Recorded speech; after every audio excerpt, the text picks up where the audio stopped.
So hey guys, welcome back to the weekends Venkat. So இந்த பிளாக்ல பார்த்தீங்கன்னா இன்னைக்கு பார்த்தீங்கன்னா புயல் சொல்லியிருக்காங்க. இந்த புயல் பேர் என்னன்னு பார்த்தீங்கன்னா டிட்வா புயல்னு சொன்னாங்க. ஸோ இந்த புயல் நம்ம ஊரில் எப்படி இந்த தாக்கத்தை ஏற்படுத்துதுன்னு பார்க்கலாம் வாங்க. ஸோ அதுக்கு முன்னாடி இந்த சேனலுக்கு நீங்கள் புதுசாக இருந்தீங்கன்னா சப்ஸ்கிரைப் பண்ணிக்கோங்க. ஸோ வாங்க பார்க்கலாம். ஆக்சுவலாக பார்த்தீங்கன்னா இப்போ வந்து மழை வந்து காலையில் வந்து கொஞ்சம் பெஞ்சிது, ஒரு 4-5 மணி போல் பெஞ்சிட்டு இருந்துச்சு. இப்போ பார்த்தீங்கன்னா லேசான அந்த தூரல் தாங்க பெய்யுது. நீங்களே பார்த்துருக்கீங்க அந்த பார்க்கலாம். இப்போ வந்து கொஞ்சம் ஸ்டார்ட் ஆயிருக்கா. அங்கே ஒரு தண்ணி மாதிரி பார்த்தீங்களா, அதில் பார்த்தோன்னா உங்களுக்கு தெரியும். ஜூம் பண்ணி காட்டுறேன் பாருங்க, பார்த்தீங்களா? அண்ட் காற்று கொஞ்சம் வந்து அடிக்குதுங்க, சில்லுன்னு கொஞ்சம் காற்று கொஞ்சம் வேகமாகவே அடிக்குது. இன்னும் புயல் வரல, சாயங்காலமாக தான் வரும்னு சொல்லியிருக்காங்க. இப்போவே பார்த்தீங்கன்னா காற்றுல வந்து பயங்கரமாக வீச ஆரம்பிச்சுட்டு இருக்கு. நம்மளுடைய மலையெல்லாம் பாருங்க எப்படி இருக்குன்னு, வானத்தோடைய இதெல்லாம் எப்படி இருக்குன்னு பாருங்க. ஸோ இந்த மழையில வந்து சூடாக எதனா சாப்பிட்டா நல்லா தான் இருக்கும். பட் ஆனால் எங்கேயும் போக முடியாது. புயல்ன்றதான் நம்ம வந்து சேஃப்டியாக வீட்டில் இருக்கிறது தாங்க நல்லது. நீங்களும் வந்து முடிஞ்ச வரையும் வீட்டில் சேஃப்டியாக இருங்க. புயல்ன்றதால சில ஊரில் வந்து தாக்கம் அதிகமாக சொல்கிறாங்க.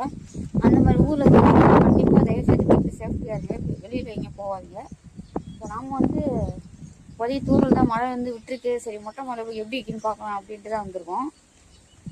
பாருங்க, அங்கெல்லாம் காற்று பயங்கரமாக அடிக்குதுங்க. பாருங்களேன், அந்த மரங்களுடைய அசைவிலே உங்களுக்கு நல்லா தெரியும். மழை அதிகமாக வர ஆரம்பிச்சுட்டுங்க.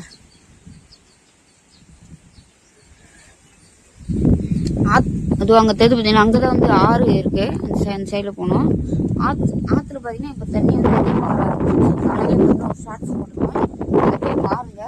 தண்ணி ரொம்ப அதிகமாக ஆரம்பிச்சிருச்சு. ஏன்னா மழை கொஞ்சம் தான் பெஞ்சது. ஆல்ரெடி டேம் வந்து போன டைம் மழை பெஞ்சது கொஞ்சம் தண்ணி ஃபுல்லாகிடுச்சுன்னு சொன்னாங்க. 42 அடி தான் அது வந்து கண்ணாடி தாங்கும்னு சொன்னாங்க. இருந்தாலும் வந்து தண்ணி இப்போ மழை வேற புயல்ன்றதால அதிகமாகிடுமோன்ட்டு தாங்காதோன்ட்டு தண்ணி திறந்து விட்டாங்க உங்களுக்கு. தண்ணி காலையிலே ஆற்றுல வந்து அதிகமாக பெஞ்சது இருந்துச்சுங்க. காற்றும் அடிக்குது, தூரலும் பெய்யுதுங்க. நம்மளோட செடிங்களுக்கெல்லாம் வந்து நல்ல மழை தாங்க. நம்ம தண்ணி போடவே தேவையில்ல ஒரு 3-4 நாளைக்கு.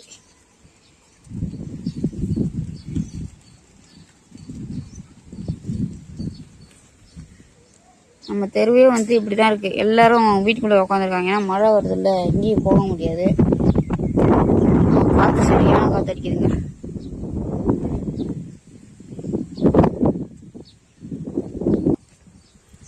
இந்த மாதிரி மழை டைம்லயும் பார்த்தீங்கன்னா எங்கள் அப்பா வந்து எங்கேயோ போய் குச்சி வெட்டிட்டு வரேன்னு கிளம்பியிருக்காரு. இந்த பந்தருக்கு பார்த்தீங்கன்னா குச்சி வந்து மாற்றி போடணும். ஸோ அதனால போய் நான் குச்சி வெட்டிட்டு வரேன்னு கிளம்பிட்டாரு.